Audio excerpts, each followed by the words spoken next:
اللهم صل على سيدنا محمد وأسهل الظالمين بظالمين وأخرجنا من بينهم سالمين وعلى آله وصحبه أجمعين. Assalamualaikum warahmatullahi wabarakatuh. Bismillahirrahmanirrahim. Ashhadu an la ilaha illallah wa ashhadu anna Muhammadar Rasulullah. Allahumma salli ala Sayyidina Muhammad wa ala ali Sayyidina Muhammad. Rabbis rahli sadri wa yassirli amri wahlul 'uqdatam min lisani yafqahu qawli. Amin. Bismillahirrahmanirrahim. Salam hormatku, salam ta'zimku selalu buat para sahabat-sahabatku tercinta, baik yang ada di dalam ataupun yang ada di luar negeri. Semoga kita semua senantiasa selalu di dalam lindungan Allah Subhanahu wa Ta'ala. Amin ya Rabbal Alamin. Sebelum kita awali kajian di malam yang indah ini, marilah kita kebahkan bersama-sama di dalam nyawa, di dalam jiwa, di dalam hati, di dalam rah, dan di dalam kehidupan ini dengan kalimah-kalimah thayyibah. Subhanallah walhamdulillah wa la ilaha illallah wallahu akbar wa la hawla wa la quwwata illa billahil aliyil azim. Sadaqallahul azim. Kebebasan ma'rifatullah. Selama ini yang kita tahu, ma'rifat itu kan tahu, mengetahui. Selama ini yang kita tahu di dalam dada kita, yang kita tahu di dalam hati kita, yang kita tahu di dalam nyawa, jiwa, roh, dan kehidupan kita, kita selama ini hanya tahu, hanya ma'rifatun nas. Kita hanya tahu kepada diri kita sendiri. Seolah-olah kita terlepas dari sang pencipta diri ini. Seolah-olah kita selama ini sendirian, hidup sendiri. Maknanya kita bersendirian di dalam alam dunia ini tanpa yang menyandingi atau tanpa yang mentuhani diri kita selama ini. Karena yang paling besar, yang paling akbar, yang paling azim, yang paling tinggi di dalam dada kita, yaitu masih diri kita sendiri. Apakah ini yang disebut bertuhan? Sementara diri kita di dalam hati kita tak ada yang esa, tak ada yang tunggal, tak ada yang kita tauhidkan kecuali diri kita sendiri. Hancur leburlah, binasalah apapun yang kita zikirkan selama ini. Meskipun kita berzikir mengucap la ilaha illallah, la ilaha illallah, la ilaha illallah. Akan tetapi yang ada, yang wujud, yang hidup, yang nampak, yang nyata, yang berkuasa di dalam dada kita masih diri kita. Ya percum dan tak bergun. Apapun yang kita zikirkan, Apalagi sholat ibadah yang selama ini kita anggap sebagai amal soleh. Tentunya itu semua bukan amal soleh bila yang makrifat, bila yang tahu di dalam diri kita masih diri kita yang merasa mentuhani semua pergerakan yang kita lakukan. Berarti itu amal fahsya wal mungkar, amal kemungkaran manusia terhadap Tuhannya. Kenapa manusia kok ingkar fahsya wal mungkar kepada Tuhannya? Karena manusia telah mensekutukan Tuhannya dengan dirinya sendiri di dalam hatinya. Ya termasuk saya. Ketika Abdul Halim di dalam dadaku lebih unggul, lebih besar, lebih tinggi kedudukannya daripada Allah. Kenapa kok saya bilang Abdul Halim lebih tinggi kedudukannya daripada Allah? Allahnya tidak ada. Allahnya gaib. Yang ada yang wujud Abdul Halimnya. Ya yang wujud inilah yang wujud menjadi Tuhan di dalam dadaku sendiri. Inilah kebebasan ma'rifatullah belum menyentuh hati Abdul Halim. Karena Abdul Halim terbelenggu, Abdul Halim terpenjara, Abdul Halim terikat, terjerat dengan diri Abdul Halimnya sendiri yang merasa tahu Abdul Halimnya sendiri. Inilah ma'rifatun nas itu. Meskipun yang ku bahas, yang ku kaji tentang makrifat, tentang makrifatullah, akan tetapi bila di dalam dadaku Abdul Halim yang merasa punya ilmu makrifat, Abdul Halim yang merasa bisa makrifatullah, Abdul Halim yang merasa tinggi ilmunya, itu semuanya dusta bila Abdul Halimnya yang wujud. Karena ma'rifatun nasnya lebih tinggi daripada ma'rifatullah. Karena manusianya masih seolah-olah paling mengerti Allah. Manusianya merasa paling tahu Allah. Manusianya merasa paling memahami ketuhanan. Ya inilah Abdul Halim ini. Ketika Abdul Halim ini masih merasa makrifat, ya belum makrifat. Kenapa? Makrifat Abdul Halim hanya milik Abdul Halimnya sendiri.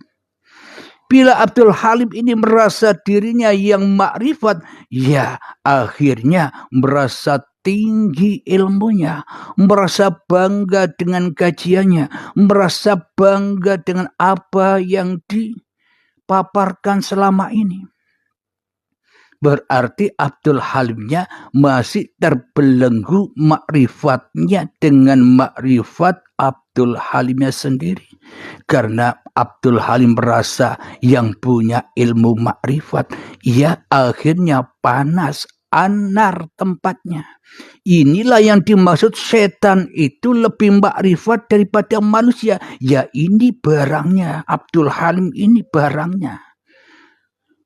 Manusia yang merasa makrifat. Kenapa? Karena Allahnya masih gaib. Yang ada hanya Abdul Halimnya di dalam dadanya. Apa bedanya Abdul Halim ini dengan Abu Lahab? Hidup, badan, ilmu, amalnya sudah dilahap semua. Padahal hidup, raga, ilmu, ibadah. Inna sholati wa nusuki wa mahyaya wa mamati lillahi rabbil alamin. Semuanya bukan milik Abdul Halim.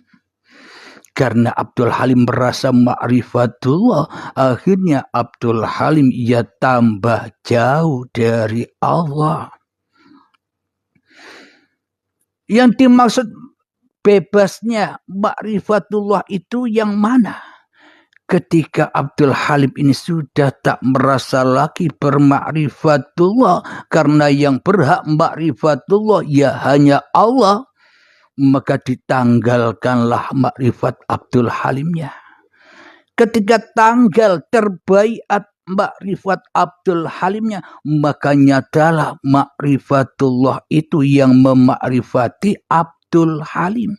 Sama dengan Kanjeng Nabi Muhammad dan para rasul-rasul yang lain. Allah yang memakrifati para nabi dan rasul. Allah yang memakrifati seluruh manusia. Akan tetapi manusia tidak percaya bila hanya Allah yang memakrifati manusia. Karena manusianya tahu apa. Bila tak ada Allah, yang manusianya tidak tahu apa-apa. Itulah kebebasan makrifatullah. Yang memakrifati apapun yang diciptakannya. Yang memakrifati alam semesta ini. Apa buktinya? Makrifatullah itu lebih tinggi kedudukannya dari makrifat manusianya. Logikanya begini.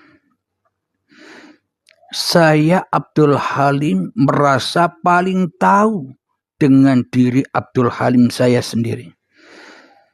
Bila aku tak hidup, bila uripe Allah tidak menghidupi Abdul Halimnya, mana tahu saya Abdul Halim?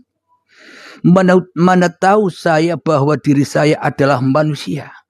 Berarti makrifatullah itu sangat amat tinggi kedudukannya daripada Abdul Halimnya. Inilah kenyataan la ilaha illallah. Inilah tanda bukti kewujudan la mawjudan illallah. Dengan wujud Allah lah maka wujudlah Abdul Halim. Dengan wujud Allah lah maka wujudlah diri Anda. Dengan wujud Allah lah maka wujudlah gelas ini. Sambil ngopi ya. Bismillah.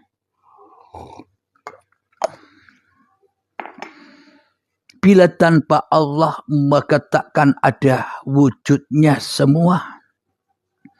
Jadi inilah kebebasan makrifatullah itu mewujudkan apapun yang terwujud di alam semesta ini, termasuk wujud masing-masing diri manusia kita.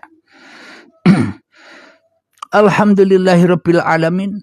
Bila di dalam dadaku yang wujud masih Abdul Halim, maka seolah-olah wujud-wujud yang ada di luar diri Abdul Halim ini seolah-olah wujud-wujud sendiri tanpa diwujudkan Allah. Kenapa? Karena Allahnya masih tidak jadi Tuhan bagi Abdul Halimnya. Karena Abdul Halimnya masih kafirin. Abdul Halimnya masih jadi Abu Lahab yang melahap hidup dan badan ini, yang melahap ibadah, ilmunya dan sebagainya, yang melahap segala aktivitas Abdul Halim menjadi milik Abdul Halimnya. Itulah Abu Lahab. Alhamdulillahirabbil alamin. Jadi bagaimana untuk membebaskan makrifatullah? Ya tinggalkan, ya murtadlah kepada makrifatun nasmu. Murtadlah kepada dirimu sendiri. Tinggalkan dirimu, mutu qabla antal maut. Matikan dirimu di dalam uripe Allah. Mari kita buka di dalam Al-Qur'annya agar lebih nyata dan gamblang lagi.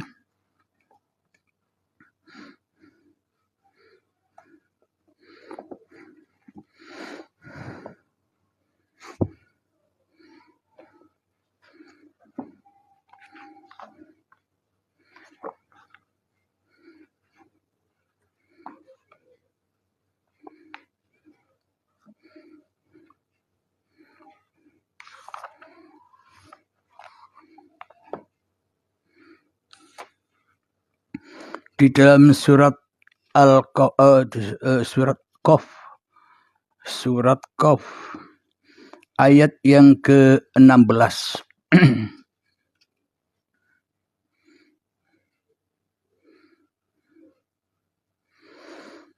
A'udzu billahi minasy syaithanir rajim. Bismillahirrahmanirrahim.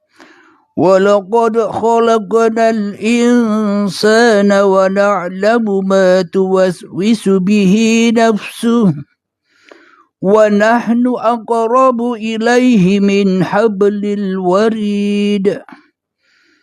Yang artinya, dan sungguh kami telah menciptakan manusia dan mengetahui apa yang dibisikkan oleh hatinya. Dan kami lebih dekat kepadanya daripada urat lehernya. Nah, jadi selama ini yang kita tahu diri kita sendiri, yang tahu kerentek kemauan, kehendak, daya upaya yang ada di dalam hati kita kan masih kita sendiri. Selama ini makrifatnya masih makrifat Abdul Halimnya, makrifatun nas. Makrifatullahnya tidak ada. Goib. Kenapa Allahnya tidak jadi Tuhan di dalam dada Abdul Halim kecuali Abdul Halimnya sendiri?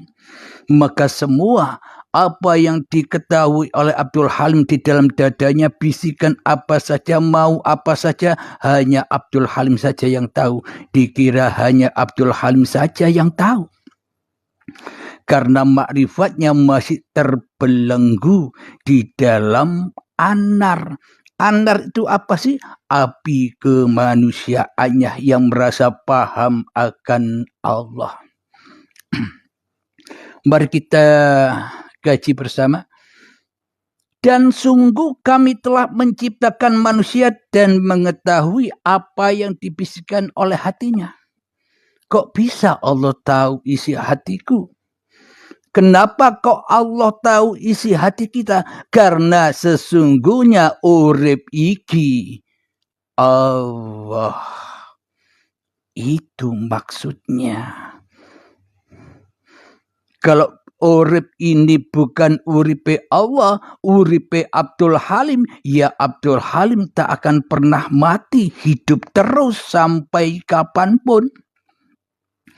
Kalau hidup manusia ini bukan hidupnya Tuhan, maka Nabi Adam, Nabi Idris, Nabi Nuh, Nabi Hud, Nabi Soleh dan sebagainya, maka ya tetap masih hidup. Bila hidup ini hidup makhluknya.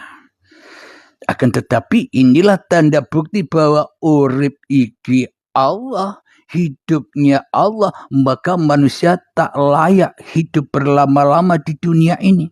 Gantian dong.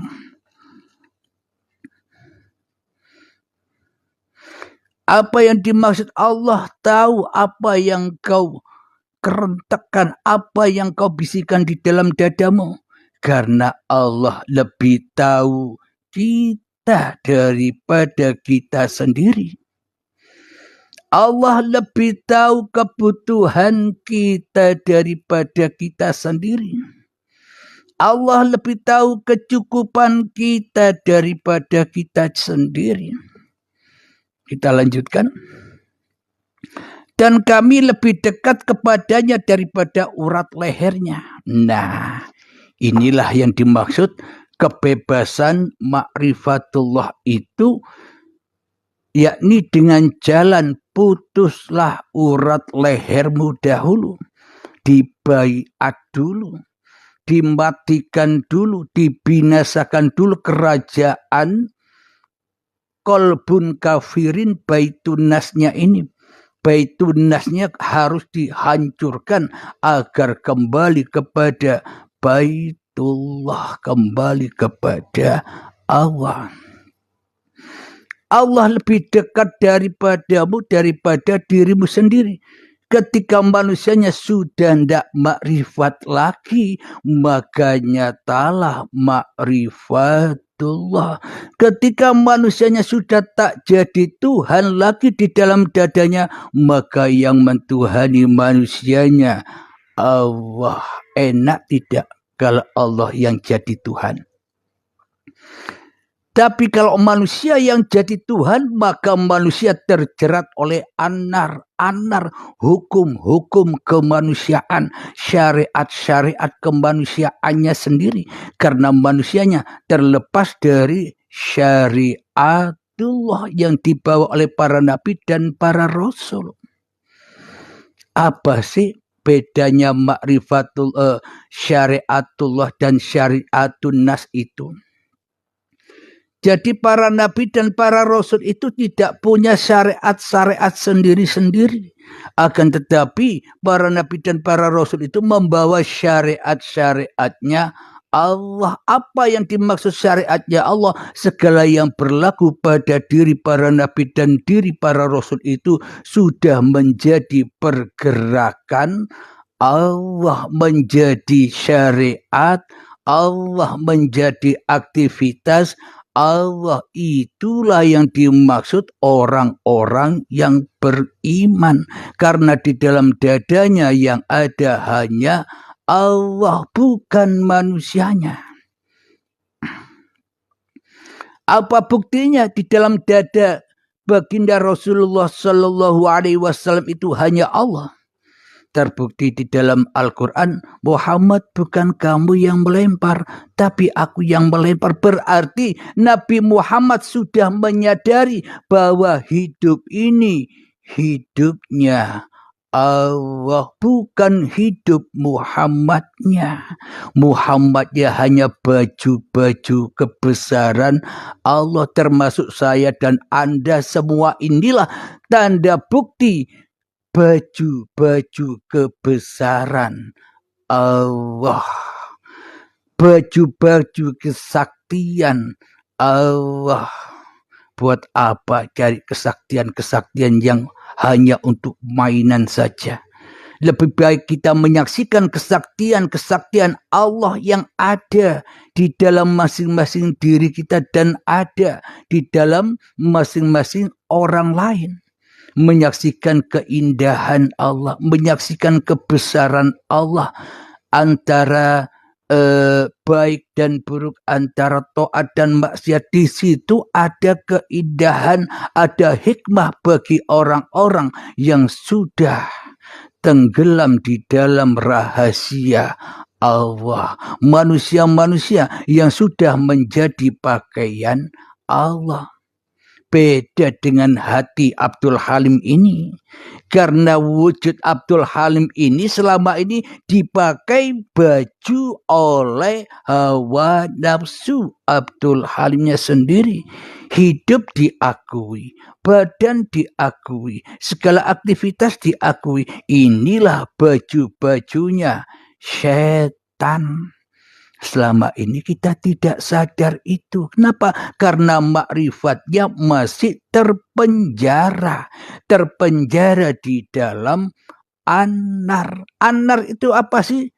Api yang menyala-nyala di dalam dada kita itu loh anar.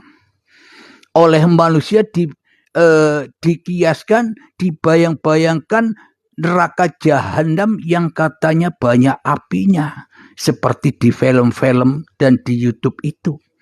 Itu kan neraka bayangan, neraka hayalan. Pada intinya nerakanya Allah itu ketika anar yang ada di dalam hati manusia masih wujud manusianya yang ada. Allahnya gaib, ya itulah anar. Selama manusianya masih merasa paling wujud daripada wujudnya Allah, ya selamanya manusia berada di alam kegelapan, alam penjara, alam penderitaan, alam ketakutan.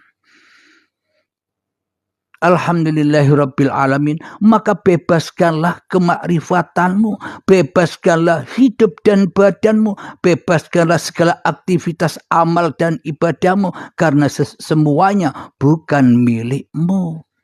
Bebaskanlah, itulah kebebasan makrifatullah. Akhirnya manusia-manusia kembali ke jalan Allah seperti jalannya para nabi dan para Rasul.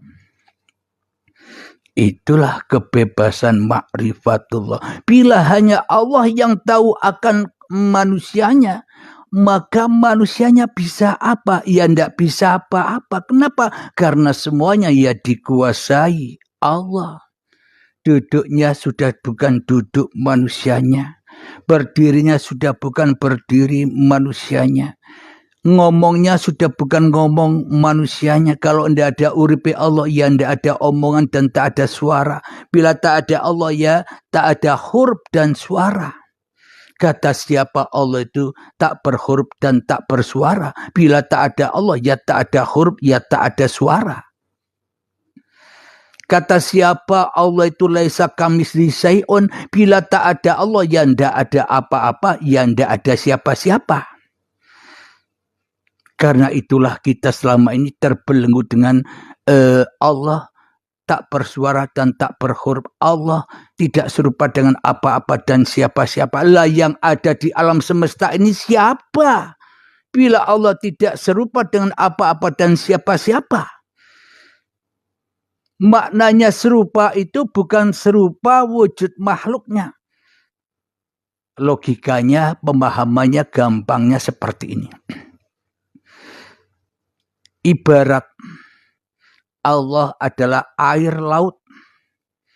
Dengan air laut itulah terciptalah berbagai macam jenis-jenisnya ikan. Ada ikan yang buas, ada ikan yang sabar, ada ikan yang besar-besar, ada ikan yang kecil-kecil, dan sebagainya. Dan jumlahnya pun banyak. Bila tanpa air, ya semua itu tak akan pernah tercipta. Tak akan pernah ada nama-namanya, tidak ada. Pergerakan ikannya tidak ada. Ada ikan yang jahat, ada ikan yang sabar, tidak ada. Semuanya tanpa air. Berarti itu lakunya ikan ataukah lakunya air? Bila tak ada air, laku baik dan buruknya ikan, laku taat dan maksiatnya ikan, ya tidak ada. Kalau tak ada airnya. Kenapa kalau tak ada airnya, tak ada kebaikan dan keburukan? Karena tak ada kekuasaan bagi ikan-ikan itu wujud. Karena tak ada kekuasaan bagi ikan-ikan itu hidup tanpa air. Berarti semua itu ikannya apa airnya? Semoga bisa dipahami ya. Alhamdulillahirabbil alamin. Alhamdulillah, marilah kita lanjutkan ke tanya jawab. Sebelum kita akhiri kajian di malam ini tentang kebebasan ma'rifatullah, maka marilah kita gemahkan sholawat dolimin daf'ul bala. Untuk bagi yang baru mengikuti kajian ini, silakan ikuti ulang kajiannya di YouTube Uripe Allah, dan semua live yang ada di TikTok diunggah di YouTube Uripe Allah. Allahumma sholli ala sayyidina Muhammad wa asghi li zalimin bi zalimin.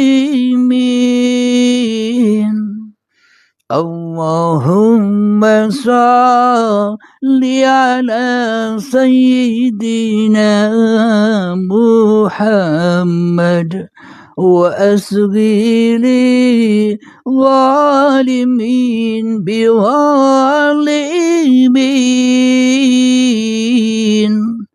وأخرجنا من بينهم سالمين وعلى آله وصحبه أجمعين. Bismillahirrahmanirrahim. Allahumma ya qadiyal hajat, Allahumma ya mujibad da'awat, Allahumma ya rafi'ad darajat, Allahumma ya muhillal muskilat, Allahumma ya syafiyal amrad, Allahumma ya kafiyal muhimmat, Allahumma ya dafi'al baliyat. Rabbana atina fid dunya hasanah wa fil akhirati hasanah wa qina adzabannar. Wa sallallahu ala sayyidina Muhammad wa ala alihi wa sahbihi wasallam walhamdulillahi rabbil alamin. Akhir kalam. Assalamualaikum warahmatullahi wabarakatuh.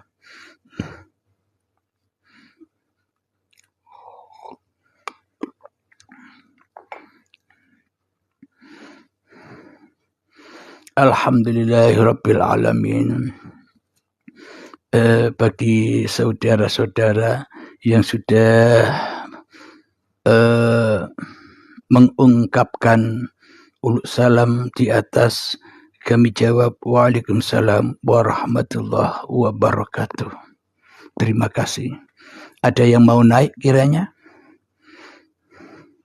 Silakan, bila yang siap on cam kameranya, silakan naik.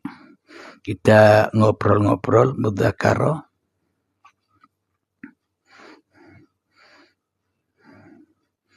Atau ada yang bertanya-tanya lewat kolom komentar, silahkan. Sudah saya jawab salamnya semuanya. Oke, sami-sami Kang Andre.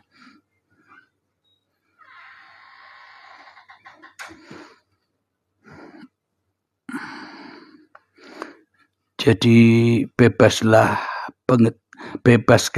pengetahuan kita, yang kita merasa tahu diri kita sendiri, yang kita merasa berilmu, yang kita merasa hidup, bebaskanlah, lepaskanlah.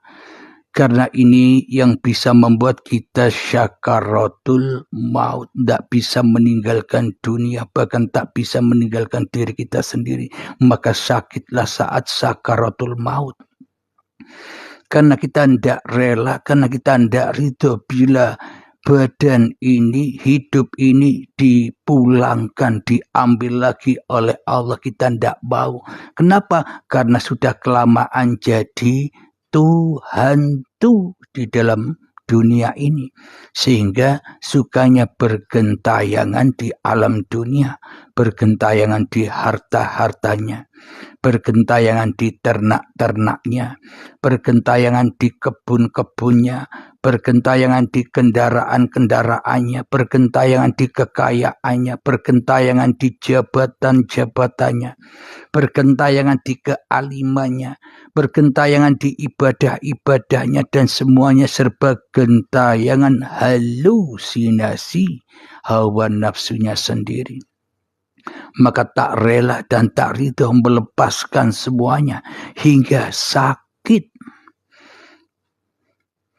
Monggo silakan, ada yang mau naik silakan. Minta permintaan untuk naik ya, yang mau naik ya. Kira-kira kajian kita tadi tentang kebebasan ma'rifatullah semoga bisa dipahami ya.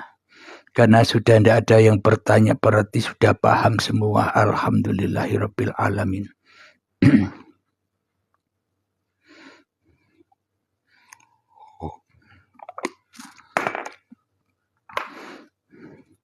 Sambil nyemil-nyemil dan nunggu sahabat yang mau naik, silahkan.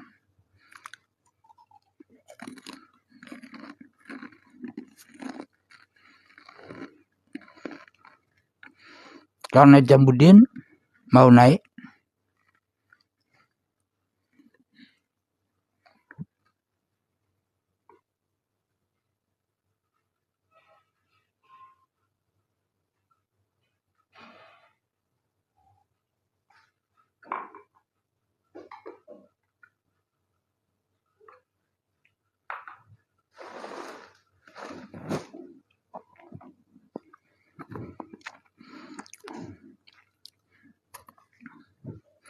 Mbak Hayati mau naik, yang hidup. Jadi ma'rifatullah atas diri manusianya, itulah sebenar-benarnya ma'rifatullah. Bila manusianya sudah tidak ma'rifat lagi. Itu ada akun, aku adalah Allah. Astagfirullahaladzim. Jadi memang bila manusianya masih jadi Tuhan, melihat yang begitu-begitu ngeri. Kenapa? Karena hakikatnya manusia tidak mau disaingi oleh Tuhannya. Karena manusia tidak mau lengser. dari kekuasaan Tuhannya. Maka dari itu Tuhannya, Allahnya ya gaib terus. Dikira Allah itu tidak bisa apa-apa. Padahal yang bisa apa-apa ya Allah. Dikira Allah itu tidak bisa jadi siapa-siapa. Padahal yang jadi siapa-siapa itu ya Allah. Bismillahirrahmanirrahim. Wa nahnu aqrabu ilaihi min hablil warid. Dan aku lebih dekat kepadamu daripada urat lehermu.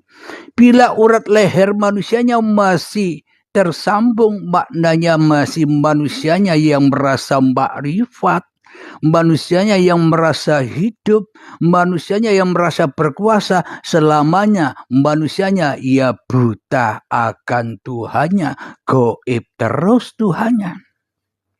Maka dari itu manusia tak mau disaingi Tuhannya. Dikira yang duduk ini manusianya. Bagaimana mungkin manusianya bisa duduk bila tak ada Tuhan yang menguasai manusianya? Contoh, apakah mayat-mayat yang sudah tak ada hidupnya itu apa bisa duduk sendiri? Mayat-mayat yang sudah tak ada hidupnya itu apa bisa sholat sendiri? Mayat-mayat yang sudah kaku itu apa bisa nyebut dirinya? Aku uripe Allah. Apa bisa nyebut-nyebut? Mayat-mayat itu hanya diam saja. Lah, berarti siapa hidup ini yang bisa apa-apa itu? Kita akan percaya bahwa yang berkuasa di alam dunia ini hanya Allah ketika kita sudah mati. Baru percaya. Ketika hidup dan badan ini sudah dirampas, baru percaya bahwa hanya Allah yang ada. Mas, monggo. Assalamualaikum. Waalaikumsalam. Alhamdulillahirabbil alamin. Mana kameranya, Kang Mas? Ya, kelihatan saya ada. Sek. Ngobrol nyantai lah. Ya. Gimana, Gus? Alhamdulillah, mantap. Tapi gelap. Tapi agak gelap lampunya mungkin ya. Gimana Kang Mas? Apa pendapat Kang Mas tentang kajian tadi kebebasan ma'rifatullah?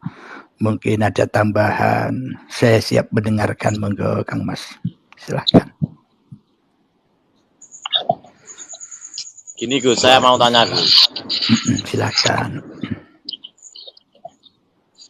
Untuk menuju ke leburan itu bagaimana caranya? Untuk menuju kefanaan keleburan itu bagaimana caranya? Caranya hanya satu, menyusuri sejarah hakikat diri sejati kita sendiri. Yang ada di maqalah man arafa nafsahu. Barang siapa tahu dirinya sendiri. Siapa sih diriku ini? Dulu 50 tahun yang lalu saya tidak tahu ada di mana. Moro-moro tiba-tiba ono wujud urip. Tapi 50 tahun yang lalu saya tidak tahu ada di mana. Iya kan Kang Mas? Ya. Jadi ketika kita menyadari bahwa dulu ketika kita masih gaib, ketika kita masih belum ada, yang ada kan hanya Allah. Iya enggak Kang Mas? Ya. Kalau tidak ada Allah, ya tidak mungkin kita akan terwujud. Lalu siapa kalau tidak ada Allah? Kita yang menciptakan siapa? Yang menciptakan kita bila bukan Allah, ya kan? Sebenarnya yang lebih wujud itu penciptanya apa ciptaannya, Kang Mas?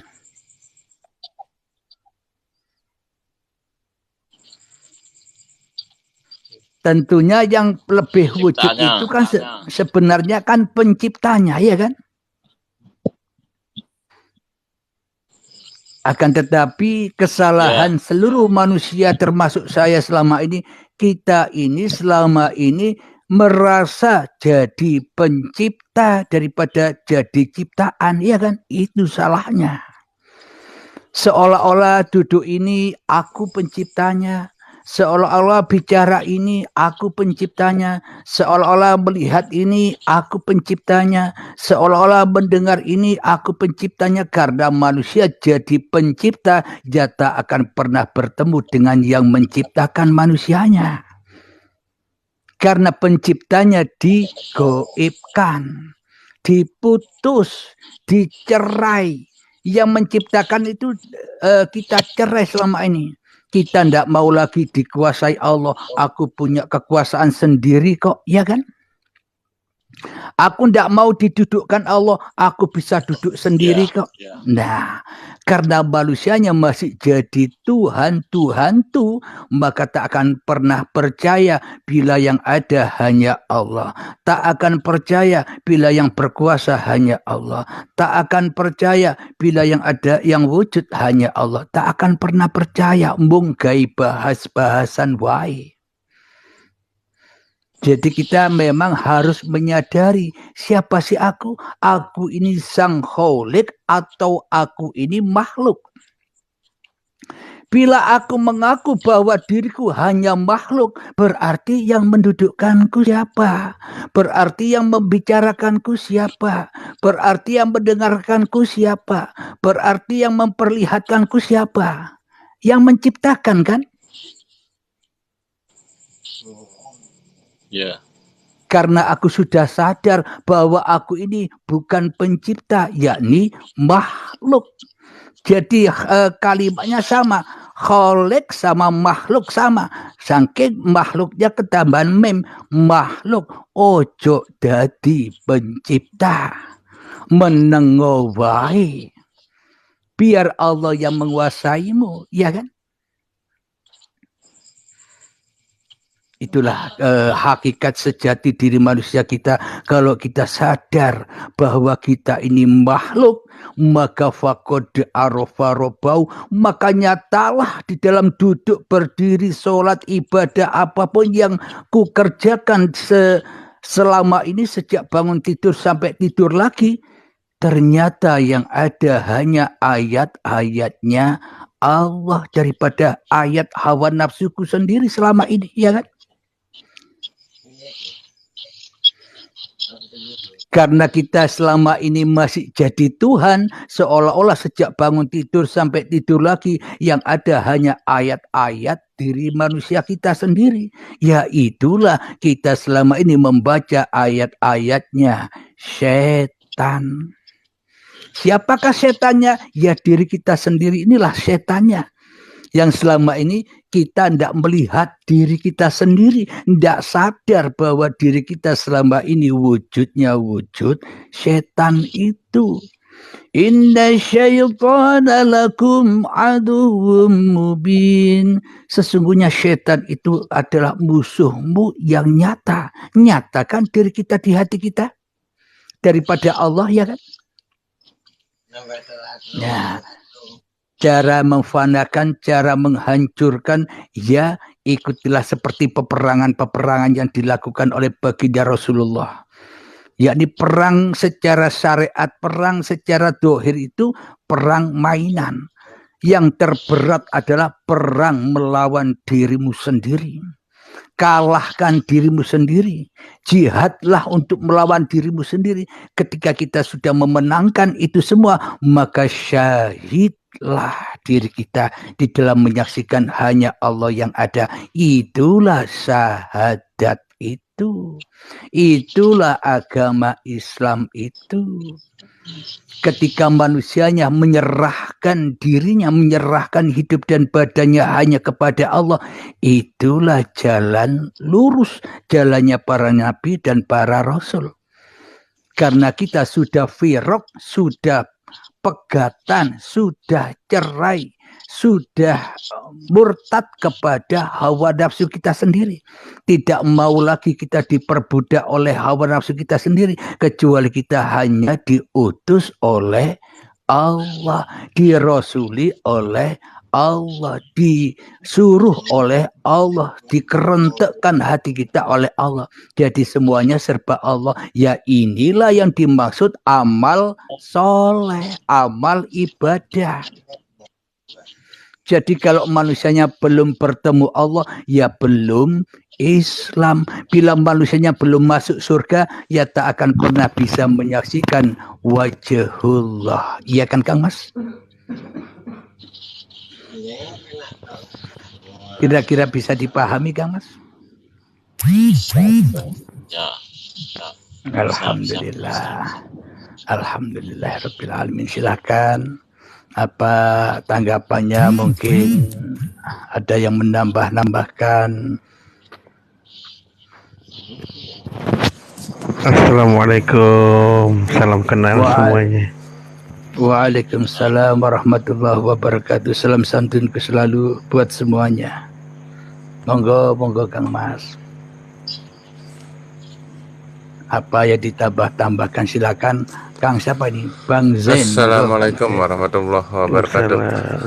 Waalaikumsalam Kang Rahman. Waalaikumsalam warahmatullahi wabarakatuh. Silakan. Yuk mudzakarah. Salam kenal dulu ya buat Bang Urip ya. Dari Kalimantan Selatan, Bang. Alhamdulillah. Izin tanya boleh Bang? Sumatera Utara. Monggo silakan. Mumpung banyak kawan-kawan ini, silakan. Iya.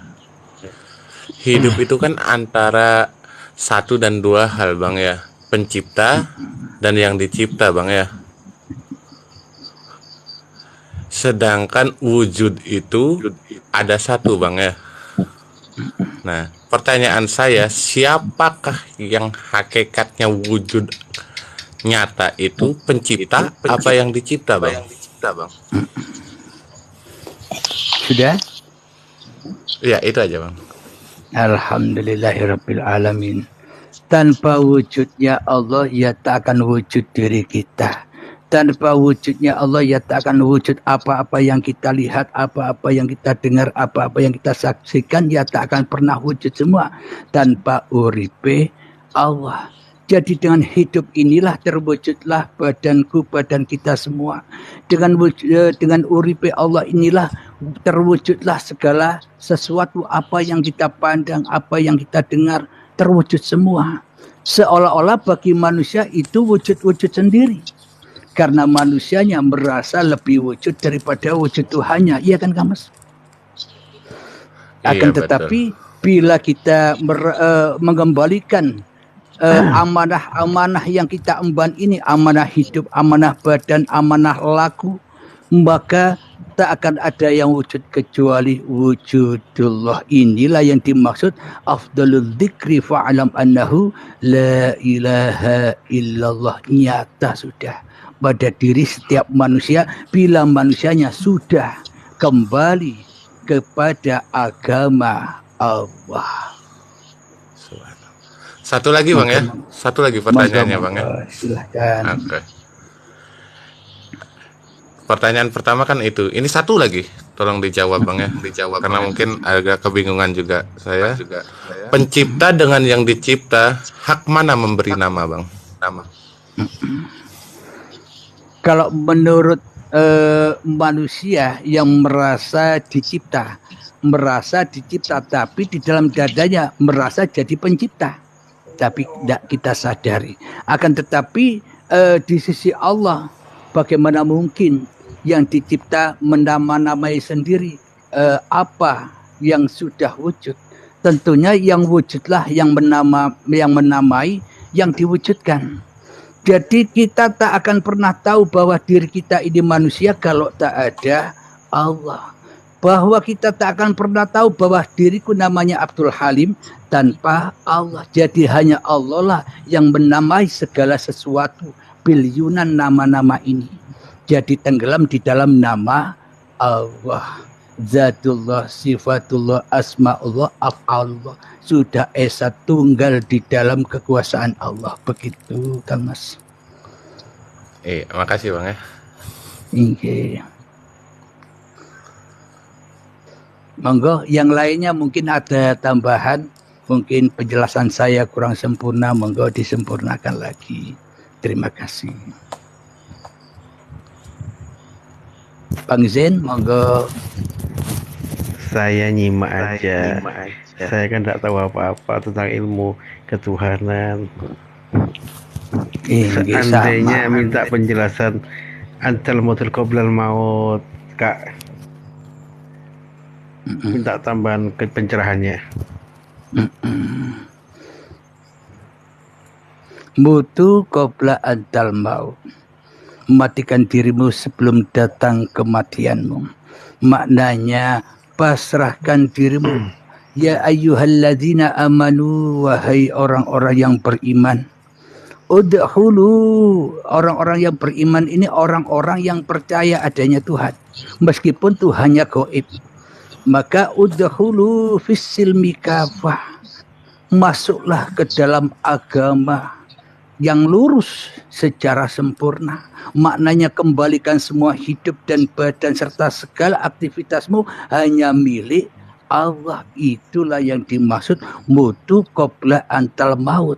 Jadi manusianya sudah tidak punya kuasa lagi, tidak punya wujud lagi, tidak punya hidup lagi. Maka yang ada hanya Allah. Maka pantaslah di dalam Al-Quran, Muhammad bukan kamu yang melempar, tapi aku yang melempar. Itulah imannya para nabi dan para rasul. Ketika Allahnya lebih wujud daripada Muhammadnya di dalam hatinya. Ketika kekuasaan Allah lebih nyata daripada kuasa Muhammadnya di dalam hatinya. Iya kan Kang Mas? Gila. Ya, jadi dengan itulah akhirnya hati selalu rela, hati selalu ridho dengan apapun yang disuguhkan oleh Allah di dunia ini. Karena bagi hamba-hamba Allah, innal awliya'a la khaufun alaihim wa lahum yahzanun. Para kekasih Allah itu tiada rasa takut dan bersedih hatinya. Kenapa? Karena yang ada hanya Allah, bukan dirinya yang ada, tapi hanya Tuhannya lah yang ada dan yang menciptakan dirinya. Sadar atas kemakhlukannya. Begitu Kang Mas. Monggo tambahkan lagi. Terima kasih. Sami-sami Kang Mas, sami-sami belajar. Kulo saya dengan Anda pun sama-sama apa? Sama-sama makhluknya.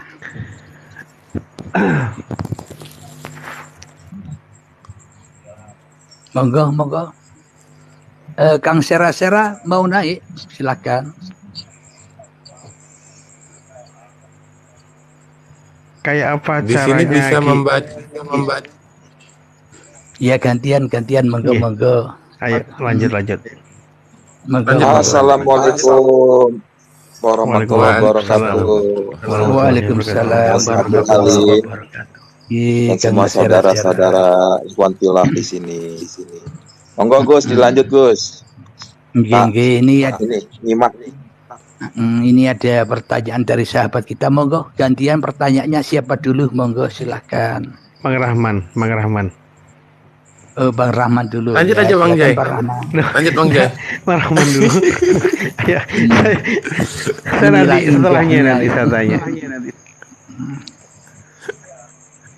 Udah lupa sama pertanyaannya Bang Jai. Bang Jai dulu. Iya. Minta maaf, minta halal, minta reda lah. Monggo Kang Zen, monggo. Kayak apa kita membersihkan kolbu kita dengan kotoran-kotoran yang ada selama ini yang menghijabkan kita untuk mengetahui diri pribadi kita, Ki? Alhamdulillahirabbil alamin. Kalau secara syariatnya selama ini kita membersihkan hati dengan jaddidu imanakum bila ilaha illallah. Kita memperbanyak baca zikir la ilaha illallah, la ilaha illallah ribuan kali. Tapi yang membaca, tapi yang merasa berzikir masih manusianya tetap kotor apa bersih Kang Mas? Kalau selama manusianya yang membacanya, ya otomatis tidak ada manusia bersih. Saya kira tidak akan ketemu. Betul sekali. Semakin banyak zikir manusianya tambah kotor. Terkadang begini, aku banyak zikir ribuan kali, tanya kepada temannya, kamu berapa zikirnya la ilaha illallah? Aku sekian. Oh, di dalam hati kita, oh pasti banyak aku. Nah, tambah sombong kan manusianya, karena banyak zikirnya ya kan. Karena apa? Karena yang berzikir masih setannya, bukan Allahnya. Afdalul dzikri fa'alam annahu la ilaha illallah. Bagaimana mungkin kita bisa mengingat Allah sementara Allahnya gaib? Bagaimana mungkin kita bisa mengingat Allah sedangkan Allah tak pernah kita hadap dan tak pernah kita jumpai? Bagaimana mungkin kita bisa mengingat apa-apa yang belum kita temui? Ya kan Kang Mas? Nggih.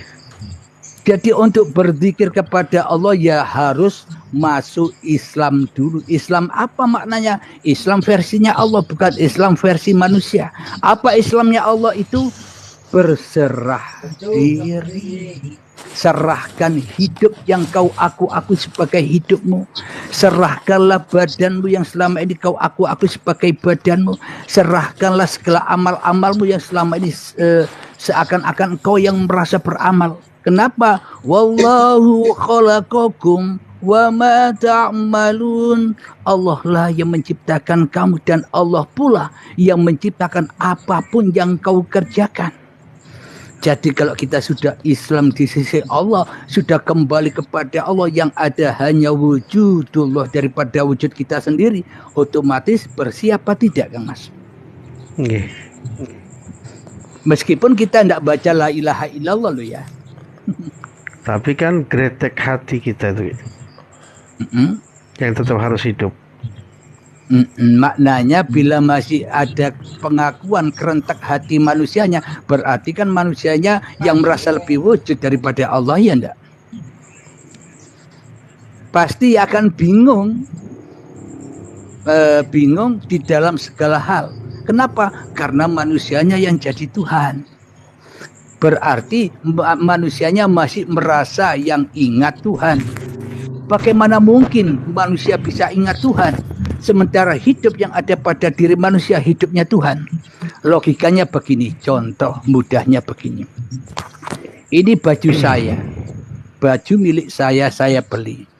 Apakah mungkin baju ini bisa ingat saya?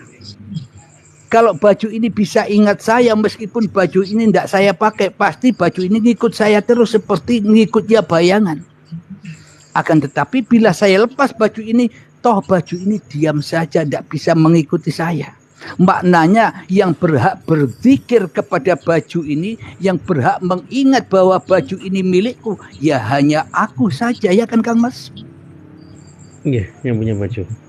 Nah, berarti yang berhak berzikir kepada Allah siapa? Ketika manusianya sudah tak mampu berzikir lagi, ketika manusianya sudah tak mampu bermakrifat lagi, maka itulah hakikat zikir dan hakikat makrifatullah itu, karena yang ada hanya Allah. Iya kan Kang Mas? Berarti kan kalau sudah di situ kita kan sudah masuk, Ge. Masuk kemana itu? Dilepas dari akal, dari jasad jasmani kita. Itu maknanya, sehingga prakteknya bagaimana? Ya ikuti saja seperti air mengalir, ya Kang Mas. Mengalir kemana saja, ikuti saja, ya kan. Tapi kan harus ada guru pembimbing, duduk kita sama-sama, dipantau. Kalau tidak kayak itu tidak bisa. Betul sekali. Akan tersesat nantinya. Benar, kalau belajar sendiri ya akhirnya hawa nafsu dijadikan mursidnya, ya kan? Iya betul. Akhirnya tidak tambah dekat, tambah jauh.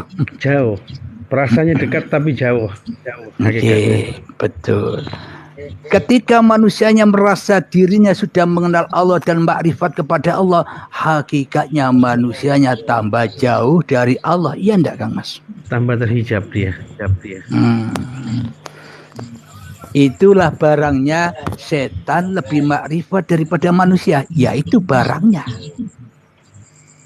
Ketika manusianya merasa punya ilmu makrifat, ketika manusianya paling mengenal Tuhannya, seakan-akan seperti baju ini mengenal siapa yang punya baju.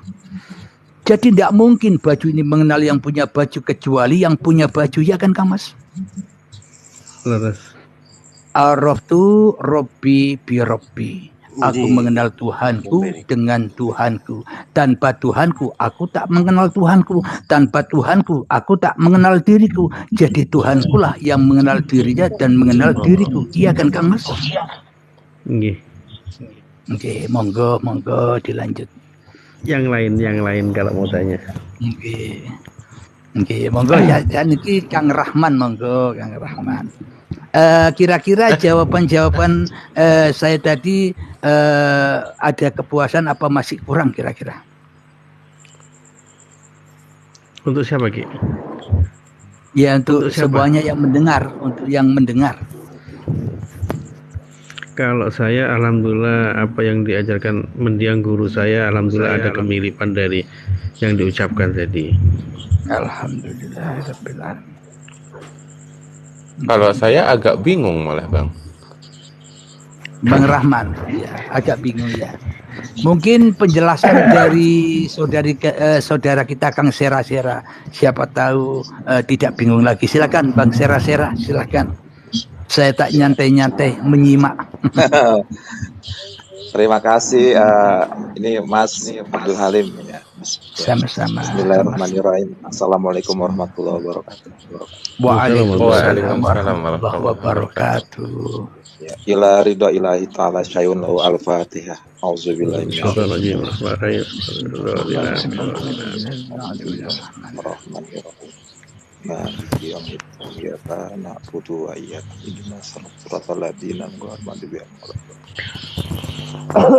Ya tadi kan pertanyaannya ya. Ya tadi tanya siapa tadi ya?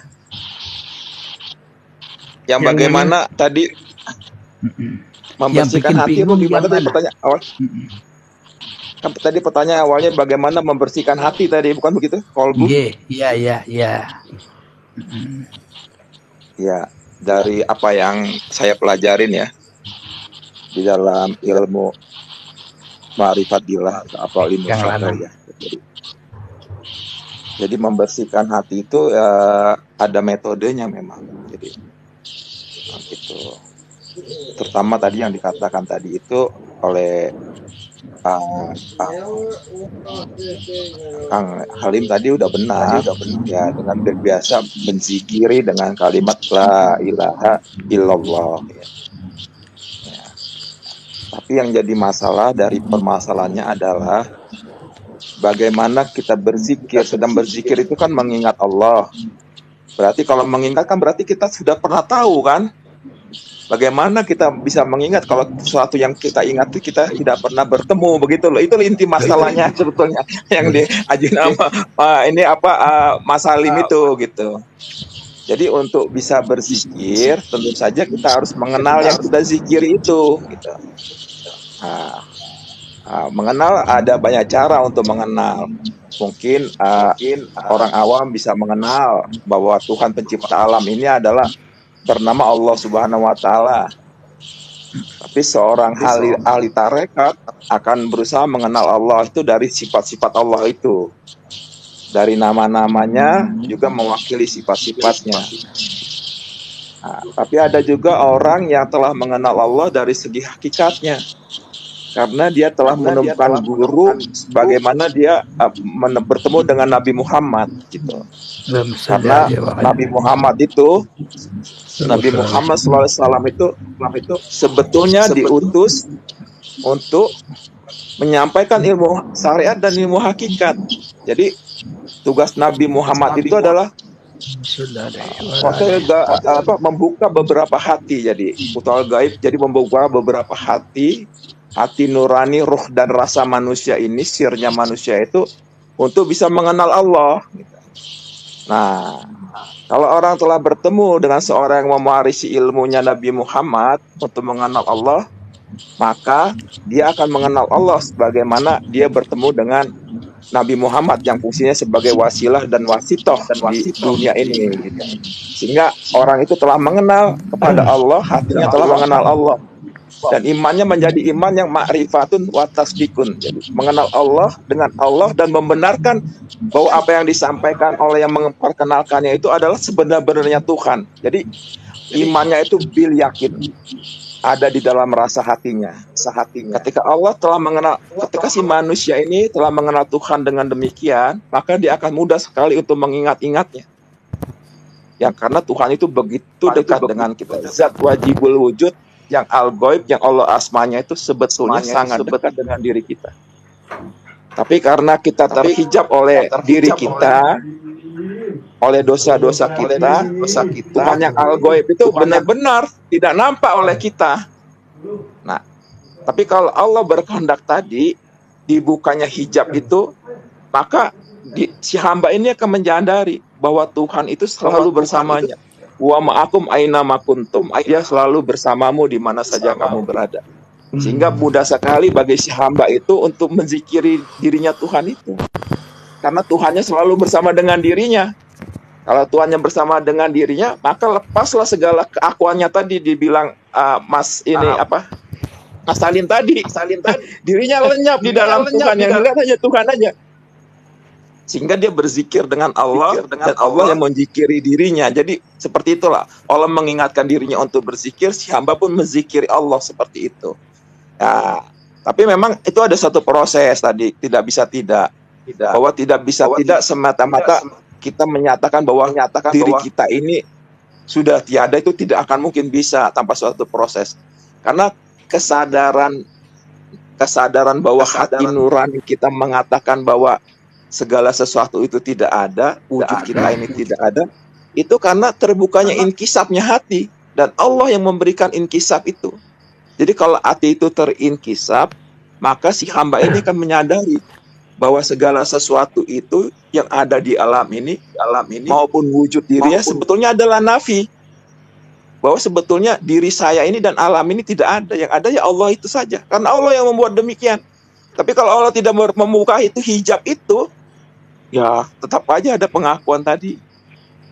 Ya. Sehingga memang menempuh jalan ini seperti dikatakan tadi, memerlukan seorang guru spiritual yang membimbing si murid ini bisa sampai ke tahap yang demikian. Kurang lebih wallahu alam begitu. Alhamdulillahirabbil alamin, gamblang dan jelas. Semoga kita semua bisa memahaminya. Monggo kalau ada tanggapan yang lain, menyempurnakan yang lainnya, monggo silakan. Boleh tanya lagi, Kang. Monggo, kepada siapa? Kang Sarah apa pada saya? Siapa saja sudah yang menjawab? Ya, bebas menjawab gantian. Monggo silakan, Kang Mas. Kayak apa caranya kita bisa membersihkan cermin kita, sebagaimana kita bercermin kepada cermin yang ada dengan wujud bayangan kita. Begitu kita melihat tembok, kayak apa sekiranya kita wujud seperti dalam cermin yang kita bercermin tadi. Sudah? Iya, itu aja sudah. Alhamdulillahirabbil alamin. Jadi dulu kita ketika pencarian, waktu kita belajar pada guru-guru makrifat, kita disuruh bercermin. Apa sih maknanya bercermin itu? Kalau hatinya masih terhijab, ya tidak bisa bercermin. Kenapa? Karena di dalam cermin itu hanya manusiaku sendiri yang ada. Jadi maknanya bercermin itu begini. Jadi diri manusia kita inilah cerminnya Tuhan. Makhluk inilah cerminnya Khalik. Bila tak ada sang Khalik, ya tidak ada makhluk. Bila tak ada Tuhan, ya tak ada kita. Jadi untuk mengaplikasikan cermin ini begini. Jadi ketika kita melihat apapun, langit, bumi, awan, mendung, bulan, bintang, matahari, hayawan, tumbuhan, manusia, dan sebagainya di alam semesta yang kita saksikan ini harus kembali kepada cerminnya. Namun bila di dalam hati kita yang masih jadi Tuhan, kita tak akan bisa bercermin. Kenapa? Karena seolah-olah wujud-wujud yang kita pandang ini jadi-jadi sendiri. Seolah-olah seperti kita. Wujud dan badan ini seolah-olah jadi-jadi sendiri. Tidak ada yang menciptakan. Apa buktinya? Hidup dan badan ini kita kuasai sebagai milik kita. Kenapa? Karena kita tidak percaya bahwa hidup dan badan ini milik Allah. Maka kita tak akan pernah bisa bercermin. Karena yang kita pandang hanyalah makhluk. Hanyalah hayalan manusia. Sebenarnya yang kita pandang itu tidak ada. Yang ada hanya Allah. Bila manusianya kembali kepada siapa yang mencerminkannya, kembali kepada siapa yang menciptakannya. Jadi inilah yang dimaksud, kemanapun kau hadapkan wajahmu, ya disitulah aku. Inni wajahtu wajahia. Sesungguhnya wajahku adalah wajahnya. Lilladzi fataras samawati wal ard, yang menciptakan langit dan bumi. Monggo gantian Kang Sera. Julika mancing warongko, warongko mancing julika nggih. Nggih. Bisa dipahami Kang Mas apa yang dijelaskan tadi? Mengulang pelajaran dahulu. Ya, memang jalan hakikat makrifat yang sebenar-benarnya tidak ada perbedaan, sama semua. Betul. Sama semua. Karena Bang, monggo. tanya lagi boleh nggak Bang? Nggih, silahkan. Lanjut. Kang Mas. Yang tadi kan aku juga masih bingung Bang ya. Jadi Yang dibingungkan daripada apa, Kang Mas? kita sesat di jalan lebih baik bertanya katanya Bang ya, benar nggak? Nah, Betul. betul sekali. Daripada sesat di jalan benar. Iya. Oke. Malu bertanya Ngomong-ngomong masalah sesat di jalan. bingung, Iya, ngomong-ngomong masalah bingung Bang, yang aku pertanyakan tentang kebingungan Bang ya. Jadi gitu. Di sana di cerita Abang tadi antara pencipta dan mencipta, pengakuan pencipta dan yang dicipta. Kan ibarat seperti itu kan. Gambarannya seperti tadi. Terus bagaimana cara kita mengenal yang dicipta dan yang dicipta? Yang Yang dicipta dicipta dan yang mencipta. mencipta. Pertanyaannya gini Bang. Kalau kita bingung tentang si pencipta, maka untuk apa kita bingung untuk mencipta? Itu aja Bang. Sudah? Silakan Bang. Iya. Alhamdulillahirabbil alamin. Kita ilustrasikan HP yang kita pegang ini. Apakah mungkin HP ini tahu bahwa dirinya bernama HP? HP tidak tahu bahwa dirinya bernama HP, hanya yang punya HP lah, hanya yang menciptakan HP-nya saja yang tahu bahwa dirinya adalah HP. Sedangkan HP tak tahu siapa-siapa, tak tahu dirinya, karena HP hakikatnya tak wujud, yang wujud hanya yang menciptakan. Iya kan Kang Mas? Iya betul. Nah, bila HP masih merasa jadi penguasa atas HP-nya sendiri, selamanya HP-nya bingung. Kenapa? Karena HP-nya merasa tahu bahwa dirinya HP. Sama dengan kita manusia. Karena manusianya lah yang merasa tahu bahwa dirinya manusia. Ya bingung siapa yang menciptakan manusia. Iya kan Kang Mas? Iya betul. Nah, bila manusianya sudah mengembalikan bahwa manusianya itulah yang sejatinya laisa kamislihi syai'un. Jadi manusianya itu loh yang dimaksud, bukan apa-apa dan bukan siapa-siapa. Jadi di dalam surat Al-Insan, hal ata 'alal insani hinum minad dahri lam yakun syai'an madhkura. Dulu sudah datang ketika dirimu masih belum bisa disebut. Berarti yang bukan apa-apa, berarti yang bukan siapa-siapa itu siapa? Makhluknya apa kholiknya? Makhluknya yang tidak bisa apa-apa, makhluknya yang tak bisa jadi siapa-siapa. Lalu yang bisa apa-apa, lalu yang bisa jadi siapa-siapa? Ya yang menciptakan makhluk. Selama ini manusia terbentur, tidak bisa menerobos Allah, laisa kamitslihi syai'un, seolah-olah Allah tidak serupa dengan apa-apa, seolah-olah Allah tidak serupa dengan siapa-siapa. Lah yang ada, yang mengadakan, yang menciptakan apa-apa, yang menciptakan siapa-siapa ini siapa? Kalau bukan Allah, ya kan? Okay. Karena itulah manusia bingung. Kenapa? Karena Allah digoibkan, ya bingung. Ibaratnya petengan atau mati lampu, gelap manusianya di dalam kegelapan. Kenapa? Karena nurullahnya digoibkan. Tak ada jalan menuntun kepada Allah karena cahayanya Allah masih terkuasai cahaya manusia di dalam kegelapan hati manusianya. Bisa ditangkap jawabannya Kang Mas? Oke, bisa. Alhamdulillahirabbil alamin. Monggo silakan.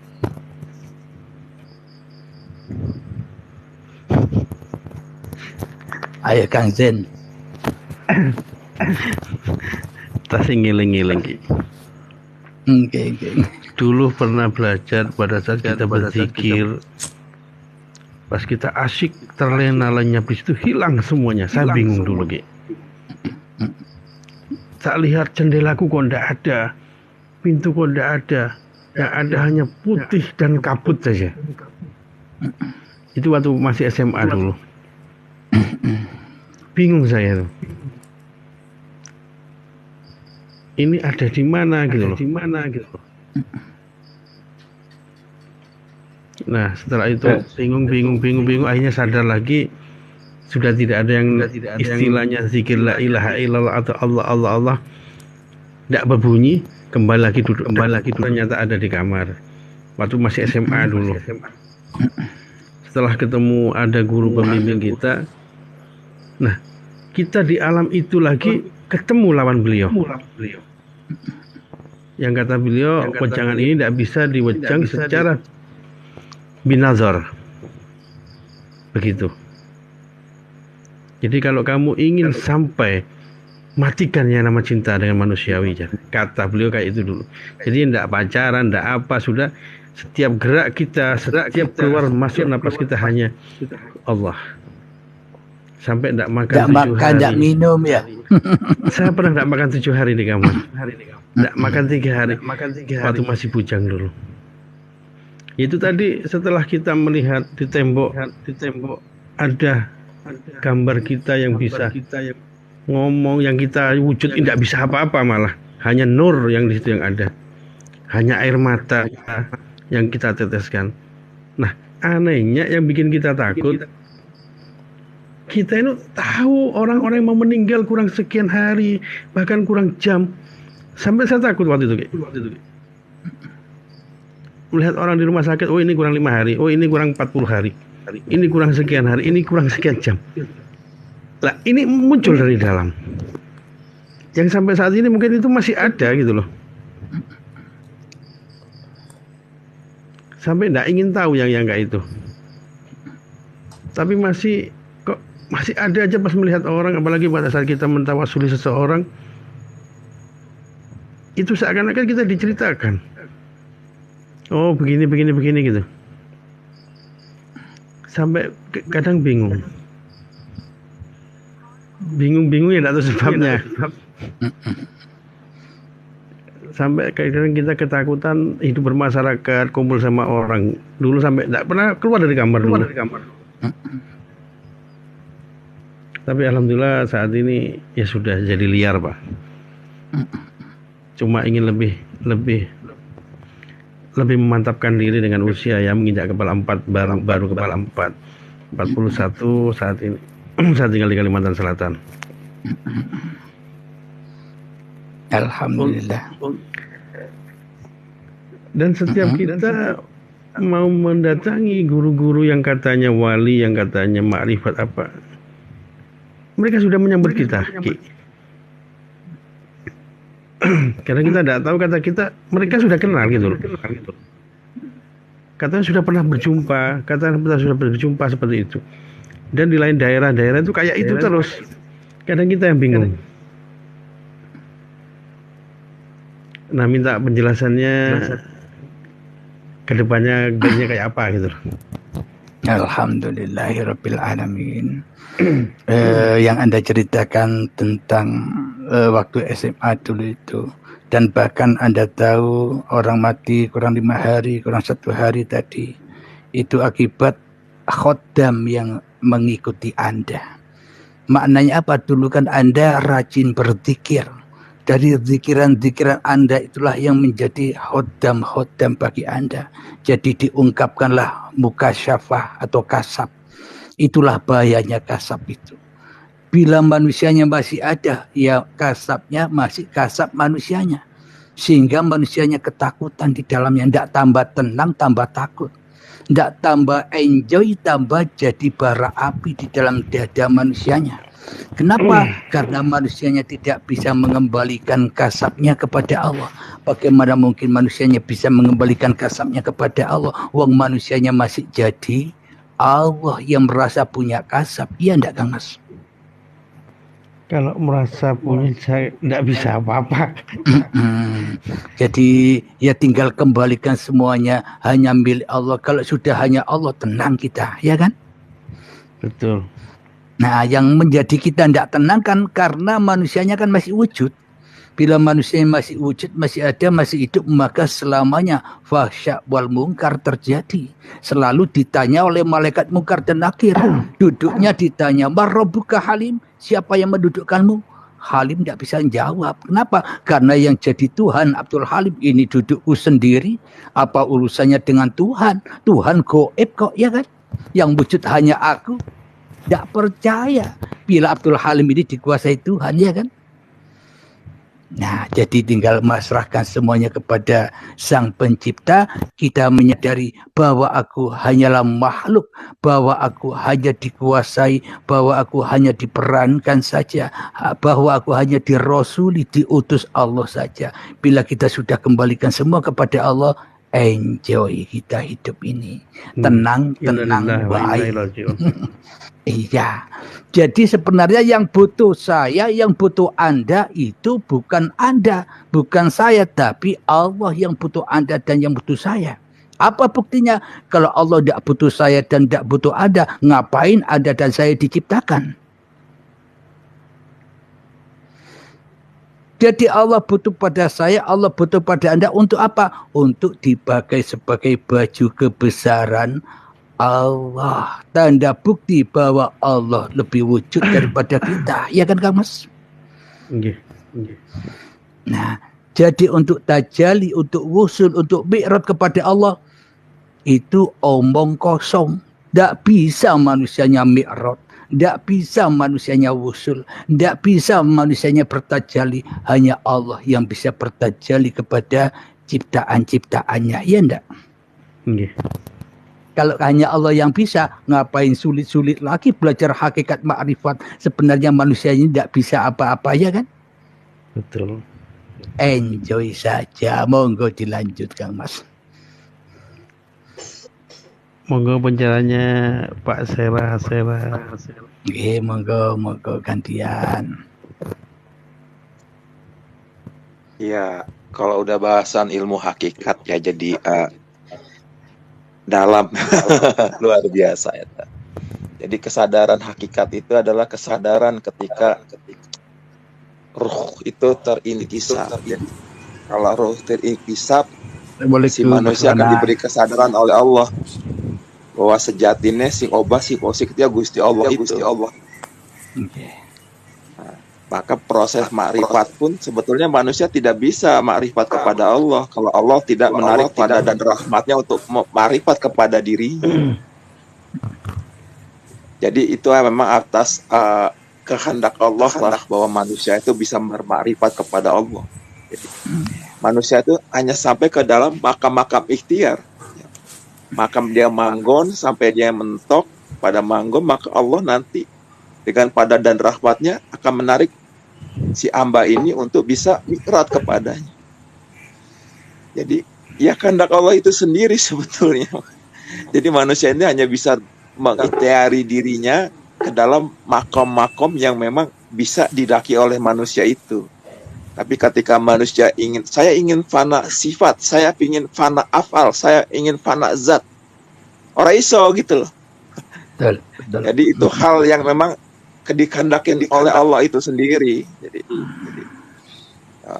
ya kurang lebih demikian itu teman-teman. Alhamdulillahirabbil alamin. Lanang sejati, salam hormatku selalu. Monggo Kang Mas. Ya, saya nyimak aja. Oke. Sama-sama nyimak dirinya sendiri. Alhamdulillahirabbil alamin. Menyimak perjalanan masing-masing. Jadi itulah indahnya Allah, bahasanya Allah di dalam Al-Quran, wa nahnu aqrabu ilaihi min hablil warid. Dan kami, kata Allah, kenapa kok bukan aku, tunggal saja kok maknanya jamak kami. Karena akunya Allah, uripe Allah ada di mana-mana, ndak kemana-mana, ya ada di seluruh ciptaan-ciptaannya. Iya kan Kang Mas?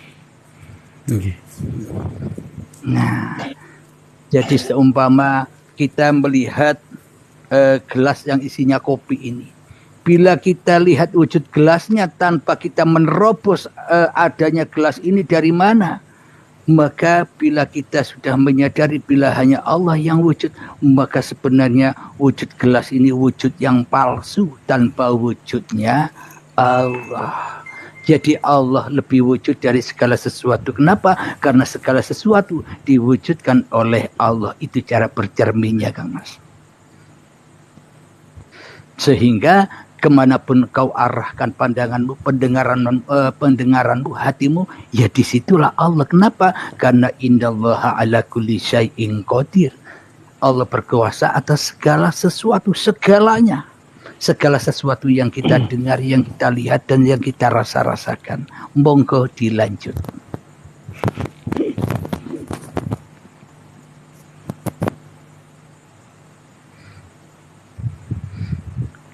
Kira-kira anda butuh makrifat apa anda? Tidak butuh lagi makrifat. Kenapa? Karena manusianya hakikatnya tidak makrifat, ya kan? Awalantin ma'rifatullah, kan gitu. Nah, kalau hanya Allah saja yang makrifat kepada manusianya, ngapain manusianya jaga-jaga Allah? Ya Allah lah yang jaga manusia mestinya, ya kan? Iya. Contoh HP yang Anda bawa, yang Anda pegang, seumpama HP itu kita tinggalkan sebentar saja, maka akan hilang. Kenapa? Karena HP ini tidak bisa menjaga dirinya, apalagi menjaga yang punya HP, ya enggak? Betul. Hanya yang punya HP saja yang bisa menjaga HP ini. Dibawa kemana-mana, bila HP ini tak dipegang oleh yang punya HP, lenyap, tersesat HP ini, ya kan? Betul. Akan tetapi selama ini HP ini ngeyel kepada yang punya HP. Enggak, aku bisa kuasa sendiri, aku bisa hidup sendiri, aku bisa duduk sendiri, aku bisa berdiri sendiri, sholat sendiri, zikir sendiri. Seolah-olah sudah mensekutukan yang punya HP daripada HP itu sendiri. Selama ini kan kita begitu, selalu menjadi pencipta daripada yang dicipta di dalam hati kita, ya kan, Kang Mas?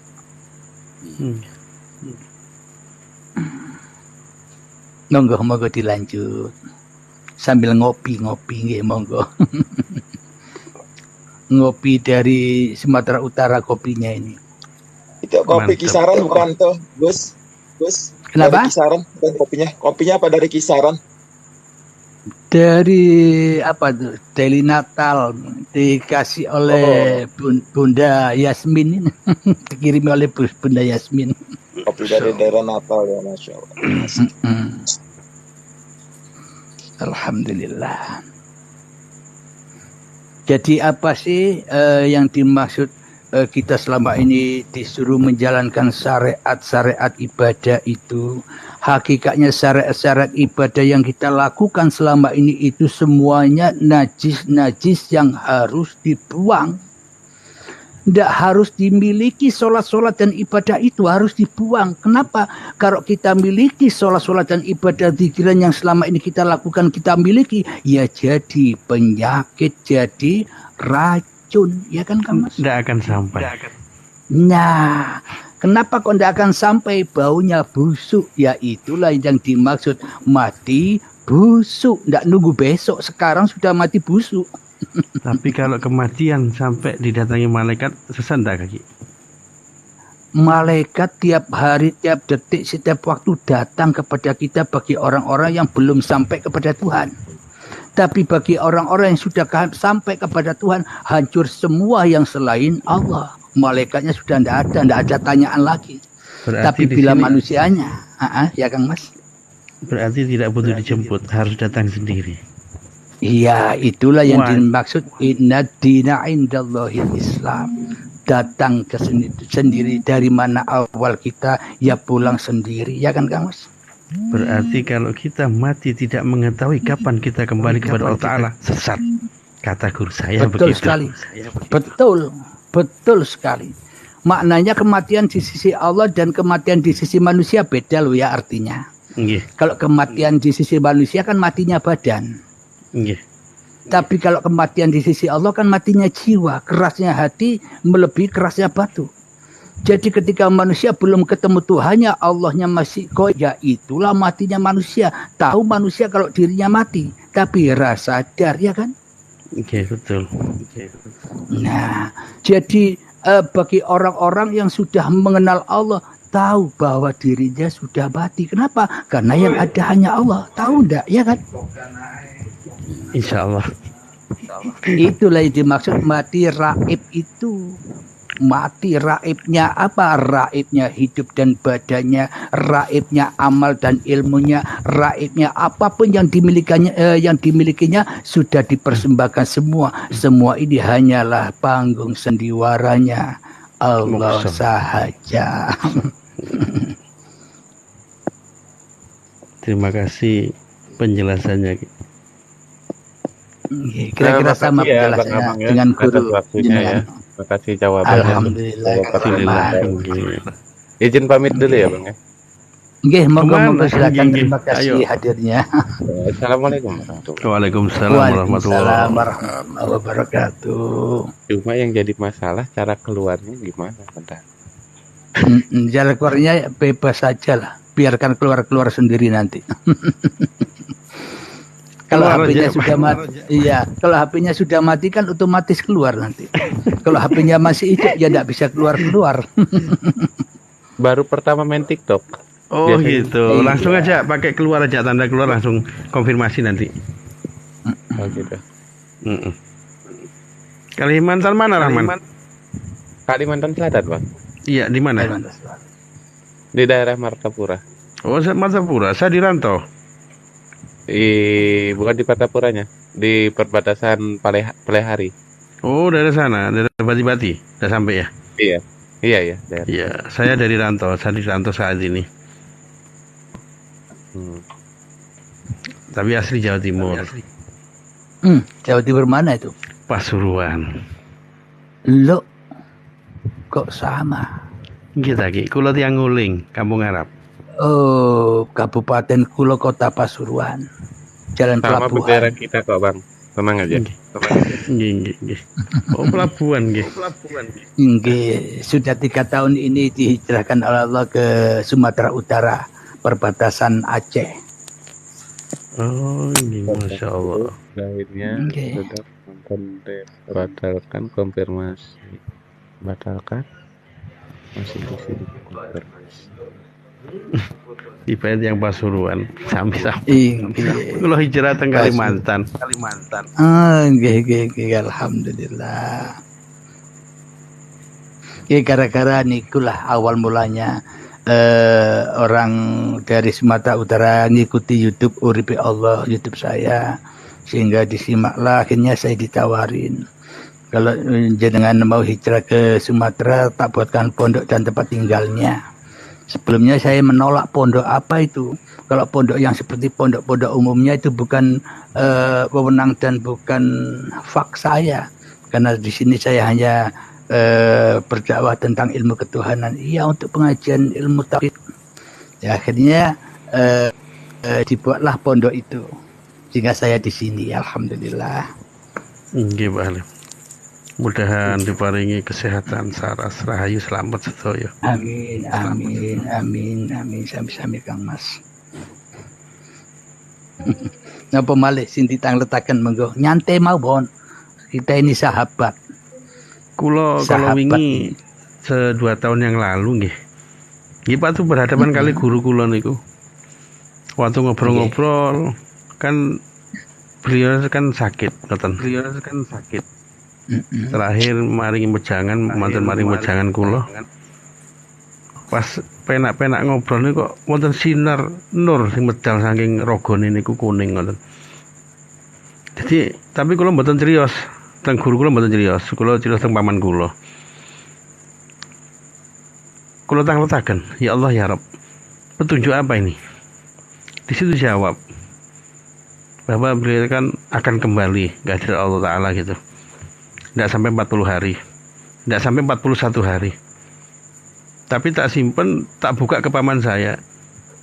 Pas 40 hari dari saya ngomong itu sudah mangkat ke hadirat Allah beneran gitu loh. Nah, yang seperti itu loh tidak bisa hilang sampai saat ini.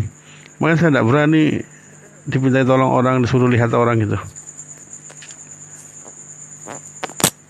takut dapat petunjuk yang seperti itu. Minta pencerahannya.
Nggih, jaringannya Kak Yasmin. Jaringannya. Kalau Bang Zain bisa dengar saya ya? Nah, baru dengar. Bisa. Oh, berarti ini jaringannya ini Kang Urip iki sing Kang Halim. iya. Ah, ya Kang Halim ya. Nggih. Jaringan beliau. Pak Sera asli mana, Pak? Kalau saya aslinya Sumatera, Mas, tapi Oh, saya nggih. punya guru di Jawa. Iya. Guru kulo saking Jawi. Nggih. Kalau asli nggih Jawi. Iya. Tapi tidak bisa kita belajar untuk ilmu ini kalau cuma guru yang wujud. Harus didampingi guru gaib. Pengalaman saya begitu. Ya, gurunya tuh harus ini. Harus guru ilmu hakikat yang sudah yang kamil mukamil. Jadi Aslinya selain guru yang nyata yang ada, wahdatul wujud yang wujud, guru yang ada dengan kita juga harus ada guru yang bil gaib dengan wali-wali yang ada gitu. oh iya, itu benar. Gurunya itu harus punya kemampuan untuk berada di dimensi para wali Allah itu. Nah, Gurunya makanya harus menjadi pemimpin daripada wali yang ada. Sehingga Allah itu menciptakan 1000 wali kutub ya, menjaga tepi wiringi jagat ini. Guru yang Makanya- benar itu mampu untuk seperti itu. dan yang sebenarnya setiap manusia mempunyai kesempatan yang sama, tapi lebih utama lagi yang ada nasab. Iya, Dalam artian Jadi- seperti datuk-datuk kita yang membimbing kita, yang membimbing kita secara batiniah gitu, Kak. iya. Kita harus punya guru yang punya sanad, sanadnya itu tidak boleh terputus sampai